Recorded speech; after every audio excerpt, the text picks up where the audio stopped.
어찌하여 이방 나라들이 분노하며 민족들이 헛된 일을 꾸미는가? 세상의 군왕들이 나서며 관원들이 서로 꾀하여 여호와와 그의 기름 부음 받은 자를 대적하며 우리가 그들의 맨 것을 끊고 그의 결박을 벗어버리자 하는도다.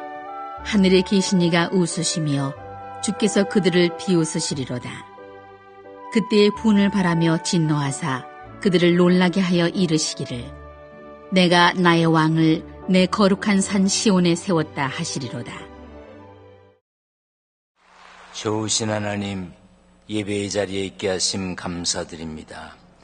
평안하기를 기대하며 살지만 가정에서도 일터에서도 나라에도 사건과 사고가 끊이지 않습니다. 이런저런 어려움에 빠진 이들도 많습니다. 그럼에도 우리가 예배할 수 있음에 감사드립니다. 평안을 누리는 이들은 감사를 표현하며 살게 하시고 상처받아 찢긴 영혼들은 어루만지시고 위로하여 주옵소서. 안 되고 안 풀려서 절박함 속에 헤매는 심령들은 부활의 믿음으로 일어날 힘을 얻게 하여 주옵소서. 객지, 외국, 군대, 병상에 있는 성도들, 소리와 영상으로 예배하는 성도들, 저들 모두를 지켜 주옵소서. 하나님이 주시는 위로와 소망으로 살게 하여 주시기를 구합니다. 부족한 종이 말씀 전합니다. 오직 성령 충만함으로 가슴 뜨거움의 역사와 치료와 회복의 역사가 있게 하여 주옵소서. 예수님의 이름으로 기도하옵나이다. 아멘. 할렐루야. 하나님의 은혜와 평강이 함께 계시기를 축원합니다. 어떤 이는 40도 안 돼서 몸이 불편해 힘들게 살아가는 분이 계신가 하면 백수를 하면서도 건강한 분들이 계시죠. 지금 99살이 되셨을 연세대학교 명예교수인 김영석 교수가 100년을 살아보니라는 책을 냈는데 그 뒷표지에 사람은 성장하는 동안 늙지 않는다, 그런 문장을 표현해 놨습니다. 평균입니다. 평균적으로 사람은 22살, 여자는 22살, 남자는 24살이 되면 성장이 멈춘다네. 거기서 정점을 찍고 좀 있다가 이제 내리막길이래요. 그러니까 여자는 22살, 남자 24살이면 내리막길을 걷는 거지. 들으면서 서운해도 할 수 없지, 어떻게 가겠어요. 그러나 정신적인 성장, 인격적인 성숙에는 한계가 없다고 합니다. 그러므로 성장하기 위해 배우고 도전하고 무엇이라도 열매를 맺어가면 젊은 청년들은 물론이고 노인일지라도 성장하고 성숙할 수 있답니다. 성장하는 동안은 늙지 않는다. 그렇다면 반대로 성장하지 않으면 늙기 쉽다, 그런 뜻이 되겠죠. 우리의 영혼도 마찬가지입니다. 말씀을 배우고 영적인 구별됨에 도전하고 복음을 전하는 일에 열매를 맺고 영적으로 노쇠하지 않도록 애써야 합니다. 여러분들 모두가 부활을 믿는 믿음을 가지고 영적으로 쇠하지 않도록, 육체는 쇠하여질지라도 영적으로 날마다 새로워지는 삶의 주인공이 되시기를 축원합니다. 우리 옆에 분과 인사 나누겠습니다. 처음 보는 분도 어색해도 괜찮아요. 한번 하세요. 이렇게 인사합니다. 우리 날마다 새로워지십시다. 이렇게 한번 인사. 성경을 높이 들고 고백하겠습니다. 성경을 높이 듭니다. 저는 예수 믿어 구원받았습니다. 저는 예수 믿어 하나님 자녀 되었습니다. 저는 예수 믿어 천국 백성 되었습니다. 하나님께서 선물로 주신 오늘 하나님 말씀으로 가르침을 받습니다. 눈을 열어 주의 법안에 있는 놀라운 진리를 보고 깨닫게 하소서. 아멘으로 순종하여 하나님께 영광 돌리는 삶 되게 하소서. 아멘. 그런 삶이 되시기를 축원합니다. 어린아이들과 어른들은 관심사가 다르지요. 무엇을 중요하게 여기는가도 물론 다릅니다. 아이들은 노는 걸 좋아하지요. 간혹 비정상적인 아이들이 공부를 좋아합니다. 그런데 대부분의 아이들은 노는 걸 좋아하지요.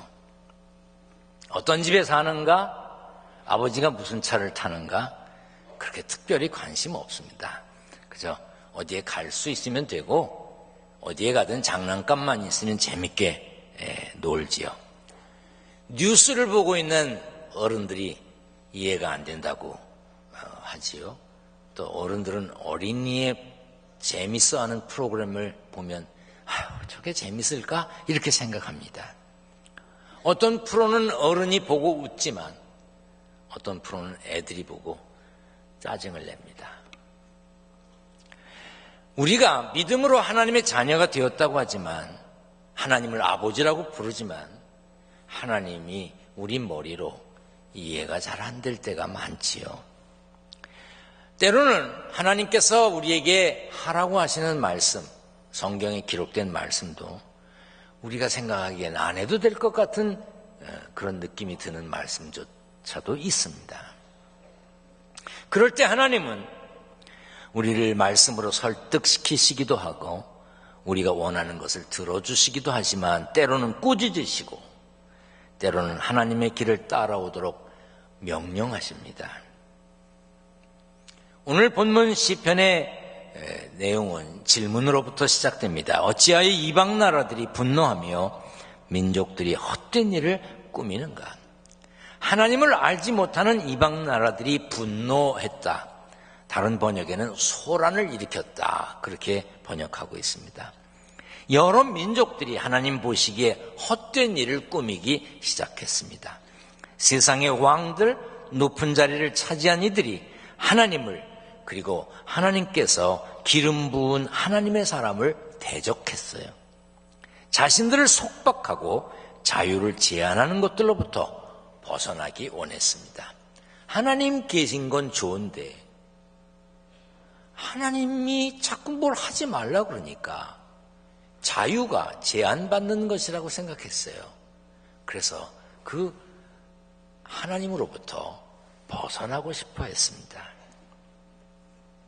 시편을 노래한 이는 그런 세상을 향해 우리의 주권은 하나님께 있는데 어찌하여 하나님의 주권에 도전하는 일을 벌이느냐고 물었습니다.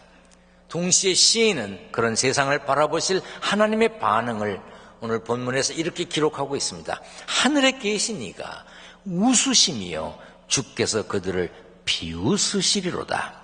하나님이 웃으신다고 그랬어요. 그러나 헛된 일을 꾸미는 세상을 바라보시면서 기분 좋아서 웃으시는 것이 아니죠. 감사해서 웃으시는 것이 아니라 비웃으셨어요.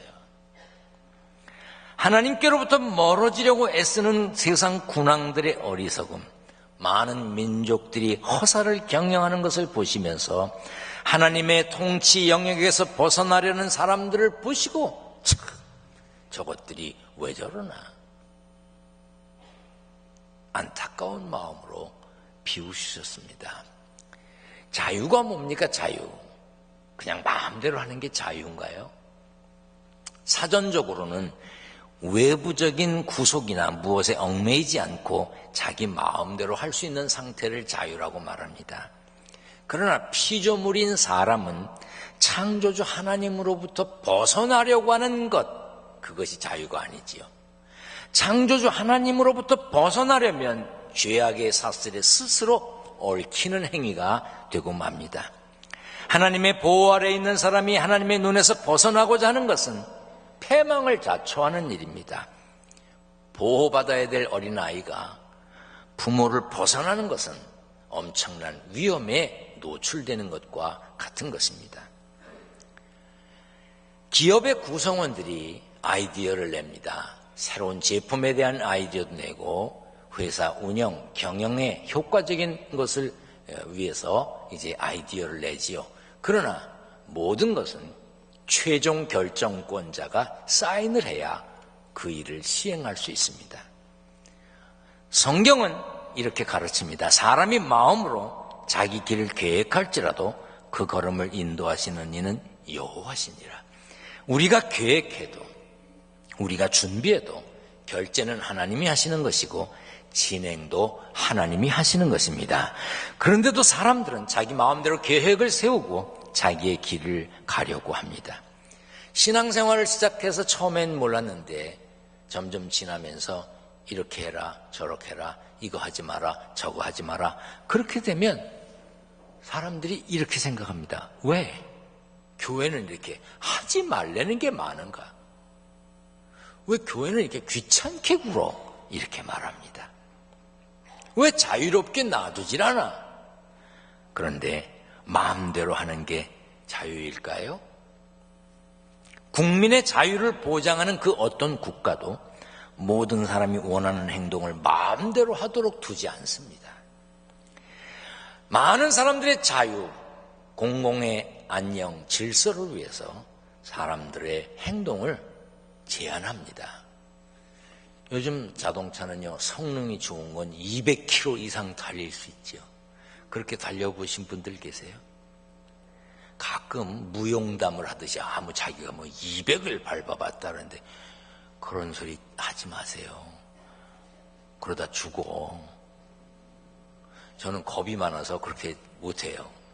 그런데 보면 자동차에 220, 어떤 차는 막 240까지 달릴 수 있도록 해놨어요. 그런데 막상 도로에 나가면 얼만큼 달리라고 돼 있어요? 우리나라에서 제일 빨리 달려도 좋다고 하는 고속도로가 110km예요. 내 차고 성능이 뛰어나서 내 마음대로 달렸는데 어때? 자유야. 네가 돈 대고 사줬어? 내 마음대로야. 그럴 수 있어요? 그러면 붙잡히게 되고 면허를 뺏기고 감옥에 갈 수도 있어요. 자유는 지켜지기 위해서 때로 제한될 수 있다는 사실을 알아야 됩니다. 운세를 보시는 분, 점을 치는 분들이 계시죠. 가끔 그 점장이들의 고객 중에 모교의 집사도 있다는 이야기가 있습니다.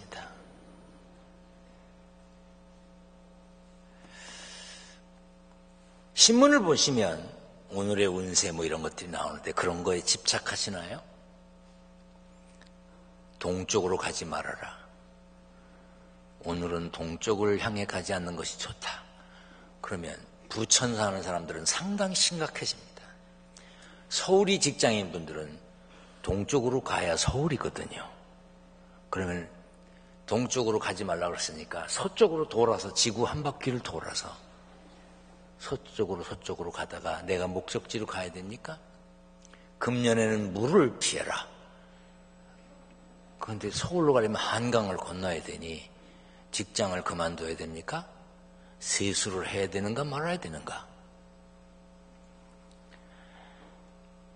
미신을 따르다 보면 자유를 잃어버리게 됩니다. 행동의 자유는 물론이고 마음의 자유까지 잃어버리지요? 불안해집니다. 오늘 내가 동쪽으로 가야 되는데 어떡하지?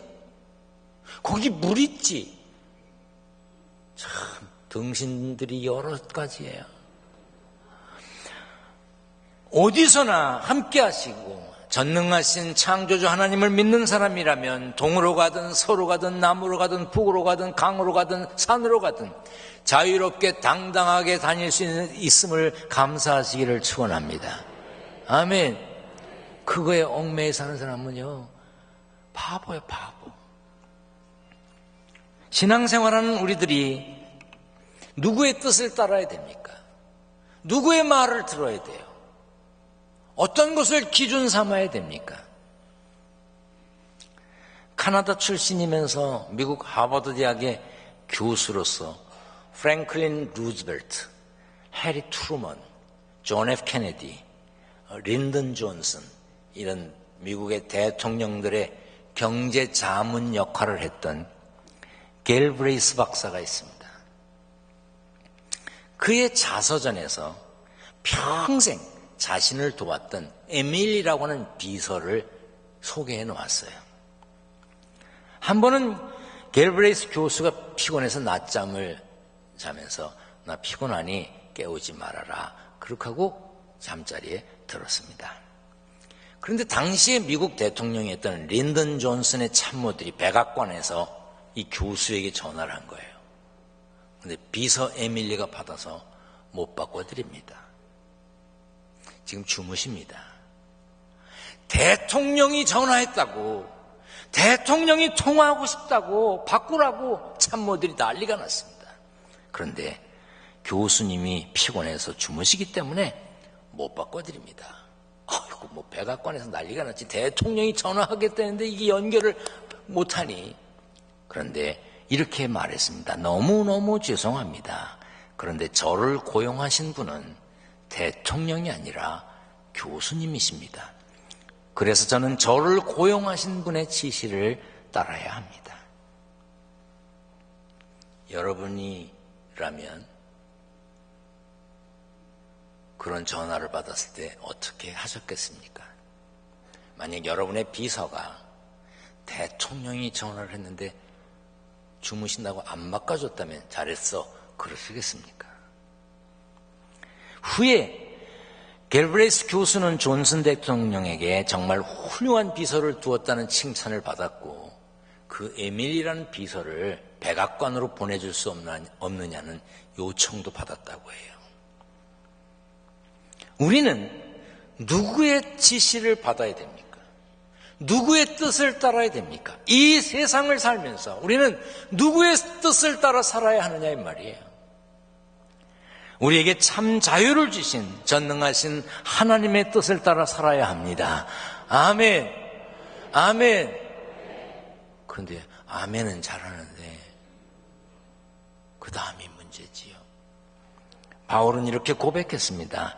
주는 영이시니 주의 영이 계시는 곳에는 자유가 있느니라. 동시에 바울은 자유를 선포하면서 이렇게 말했습니다. 주 안에서 부르심을 받은 자는 종이라도 주께 속한 자유인이요, 또 그와 같이 자유인으로 있을 때에 부르심을 받은 자는 그리스도의 종이니라.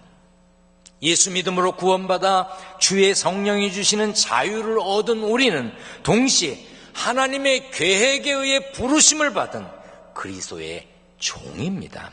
그러므로 우리는 우리의 주인이 되시는 하나님의 말씀에 순종해야 합니다.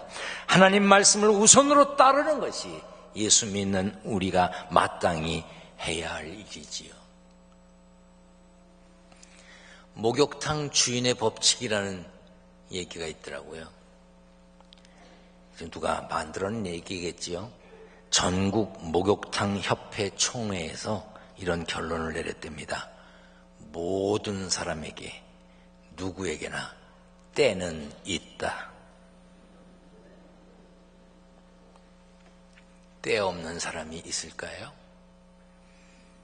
목욕탕에서 때를 밀고 나오는 사람을 다시 되돌려 목욕탕 안으로 데리고 들어가서 불리면 또 밀립니다. 오늘 아침에 씻고 오셨어도 때는 있습니다. 우리 몸만 그런 것이 아니지요. 기록된 바 의인은 없나니 하나도 없다고 그랬어요. 아무리 깨끗해 보이는 사람이라 해도 죄의 때가 있습니다. 왜? 우리가 다 죄인이기 때문입니다. 털어서 먼지 안 나는 사람 없다는 말대로 우리 중에 죄와 허물로부터 완전히 자유로운 사람은 없지요. 그러나 우리가 다 죄인이지만 독생자 예수 그리스도를 믿어 하늘 백성 된 하나님의 자녀에게 하나님은 또 다른 때를 주십니다. 시간적인 개념의 때를 말합니다. 영원한 생명을 누리는 구원의 때, 이 땅에 하나님의 나라를 이루는 일에 쓰임받는 사명의 때, 세상이 줄 수 없는 참 평안을 누리는 은혜의 때, 인생의 결정적인 때를 하나님이 허락하십니다. 그러므로 우리는 하나님이 허락하시는 때를 누리기 위해 세상의 때를 벗어야 합니다. 벗겨야 합니다. 예수 그리스도의 보혈에 의지하여 죄의 때를 벗기 위해 회개하면 됩니다. 벗어버리고 싶은, 털어버리고 싶은 때를 없애야 합니다. 지금 여러분들이 벗어버리고 싶은 곳은 무엇입니까? 벗어나야 되겠다고 생각하는 일은 무엇입니까? 지금 여러분들이 지겹게 생각하는 일이 무엇인지요?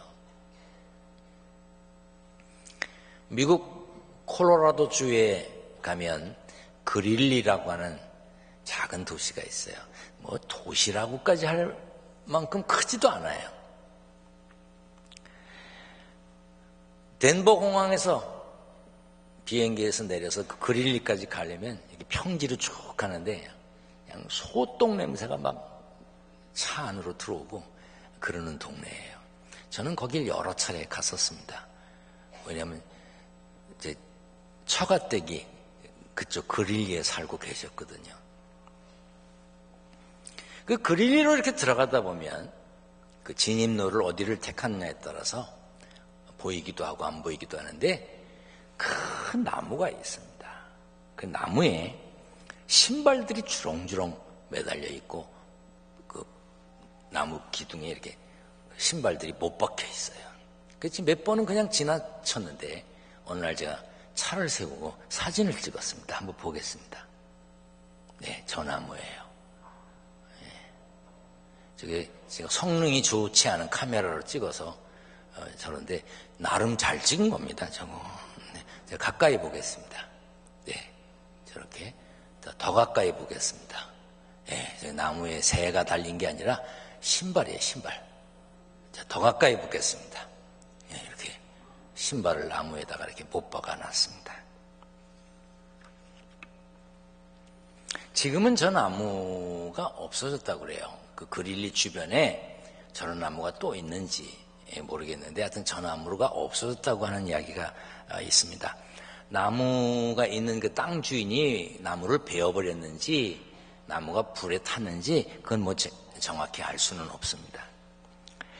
나무들마다 이렇게 신발이 달려 있었던 이유가 있었는데 멕시코라든지 이 중남미 남미 지역에 사는 사람들이 미국 땅에 들어가서 돈을 벌기 위해 정식적인 절차를 밟아서 들어갈 수 없는 사람들이 국경을 몰래 통과해가지고 미국에 와서 일을 합니다. 그러면 뭐 불법 체류를 하는 사람들이기 때문에 좋은 직장에 다닐 수가 없지요. 그러니까 농장 같은 데 시골에 와서 일을 합니다. 당연히 불법 체류자들이니까 정당한 임금을 받지 못해요. 싼 임금을 받고 아주 고생스러운 일을 합니다. 그렇게 땀 흘려서 열심히 일하다가 돈을 받으면 이제 고향으로 돌아갈 때 내가 다시는 죽을 고생을 한 이 땅에 돌아오지 않으리라. 다시는 이 땅을 밟지 않겠다. 그런 마음으로 자기가 신고 있던 신발을 끈을 묶어서 나무 위에 던지든지 나무에 못을 박아버리고 맨발로 고향을 향해 갔다는 거예요. 얼마나 힘들었으면, 얼마나 벗어나고 싶었으면 그렇게 했을까요? 여러분은 벗어버리고 싶은 신발 같은 것들이 있으신지요? 지금 있는 곳에서 벗어나고 싶으세요? 오늘 시편 2편에 등장하는 어리석은 군왕들은 하나님의 눈에서, 하나님의 간섭에서 벗어나고 싶어 했습니다. 그들은 하나님이 없애버리고 싶은 때 같았을 것입니다. 그들은 하나님으로부터 벗어나면 완전히 자유로워질 것이라고 생각을 했어요. 그래서 하나님을 외면하고 살고 싶어 했습니다. 그래서 하나님을 외면하고 하나님이 세우신 하나님의 사람들을 외면했습니다. 그런데 성경은 우리에게 이렇게 가르칩니다. 수고하고 무거운 짐 진 자들아 다 내게로 오라. 내가 너희를 쉬게 하리라. 세상에서 수고로움이 클수록, 내가 진 짐이 무거울수록 우리는 하나님에게서 벗어나면 안 됩니다. 오히려 하나님께 더 다가가야 하고 하나님께 안겨야 합니다. 살다 보면 우리가 조롱의 대상이 될 때가 있지요. 비난의 대상이 될 때도 있어요. 우스갯거리가 될 때도 있습니다. 여러분, 완벽한 것 같은 사람이요 더 많이 실수합니다. 뇌공학 분야의 전문가인 한 대학 교수가 어느 기업에서 강의를 했대요. 기억력 증진법, 건망증 치료법, 건망증 예방법, 치매는 물론이고 일상에서 기억력을 높이는 실제적인 방법에 대한 강의를 했습니다. 강의 내용도 좋았지만 강의하는 방법도 좋아서인지 강의가 끝나고 사람들이 막 박수를 칩니다. 훌륭한 강의였다고. 강의를 끝낸 교수가 나갔습니다. 그래도 강의가 좋았던지 막 박수를 쳤어요. 근데 나갔던 교수가 도로 들어오는 거예요. 청중들이 더 세게 칩니다. 커튼콜을 하듯이 그 가수들이 연주하고 끝나고 인사하고 나가면 잘했다고 계속 박수 치면 또 나와서 인사하잖아요. 그런 것처럼 박수 치니까 이 교수가 인사를 하고 고맙다고 인사하는 줄 알았더니 슬금슬금 들어가고 자기가 놓고 간 가방 들고 가더래요. 조금 전에 기억력을 증진시키는 법, 건망증 예방법 그런 거 강의했던 사람이 지 가방은 두고 간 거예요. 살다 보면 사소한 일로 사람들에게 웃음거리가 됩니다. 실수 때문에, 혹은 배우지 못해서, 혹은 경험이 없어서, 혹은 어리석어서 사람들에게 비난의 대상이 되고 우스갯거리가 될 수도 있어요. 저는 아닐 것 같아요. 지난 수요일 날 우리 교회 출신 전거성 전도사가 이제 그날 안수를 받는 날이에요. 목사가 되는 날. 제가 그래서 안수를 하러 갔어요. 근데 어떤 목사님을 만났는데 지난번에 우리 지방에 오셔서 말씀 전해주셔서 참 감사하다고 은혜 받았다고 그러고 모든 교인들과 목사님들이 다 감동했다고 그러고 역시 최고라고 이랬대요. 뭐 우리 교회에서만 안 그러지 나도 나가면 맨날 이런 소리 듣는다고 좀 알아놔 주세요. 네. 최고라고 막 그랬다는 거예요. 거기까지만 했으면 얼마나 고맙겠어. 그런데요, 그 한 아무개가 이름까지 저를 가르쳐 주더라고요. 쓸데없는 소리를 하고 갔다고 그랬다는 거예요. 그 많은 교인들이, 많은 목회자들이 최고라 그러고 참 역시 다르다 그러고 막 그랬는데 그 한 사람이 그랬대. 근데 그게 내 머릿속에 떠나질 않아. 지금도 얘기를 하고 있네. 정당한 일을 하고 당연한 일을 했음에도 불구하고 때로는 비난을 받을 수가 있습니다. 그러나 부활을 믿는 하늘 소망으로 사는 우리들, 세상 사람들에게 비웃음의 대상이 될 수는 있어도 하나님의 비웃음의 대상이 되면 안 됩니다. 세상의 군왕이라 할지라도, 왕이라 할지라도 하나님이 비웃으시는 대상이 되니 얼마나 불쌍합니까? 부모를 웃게 하면 효자지요. 하나님의 자녀된 우리가 하나님을 웃게 해드려야 됩니다. 기쁨으로, 감사함으로, 흐뭇해서 우리를 보시고 웃어야죠. 그런데 저거 뭐 하는 짓이에요? 기가 막히네 하는 비웃음의 대상이 되면 되겠느냐 그 말입니다. 사랑하는 성도 여러분, 하나님이 웃으시기에, 하나님 기뻐하시기에, 감사하시기에 그런 삶의 주인공으로 사시기를 축원합니다. 축원합니다. 전능하신 하나님, 하나님을 웃게 하는, 우리가 하나님의 마음에 합한 사람으로 사는 복된 승리의 주인공이 되게 하여 주옵소서. 오늘도 예배하는 자리에 있는 저희들 세상을 향하여 나갈 텐데 세상에 나가서도 믿음으로 승리했다고 고백하는 하늘 백성들이 되게 하여 주옵소서. 땀 흘려 일했습니다. 일하여 얻은 소득을 하나님께 구별하여 드립니다. 11조, 감사헌금, 건축헌금, 선교헌금, 일천번제 예물, 여러 가지 제목으로 예물을 드립니다. 봉투마다 이름을 적었고 기도 제목을 적었습니다. 저들의 이름을 기억하시고 저들의 기도 제목에 응답하여 주옵소서. 우리 주님 예수 그리스도의 이름으로 기도하옵나이다. 아멘.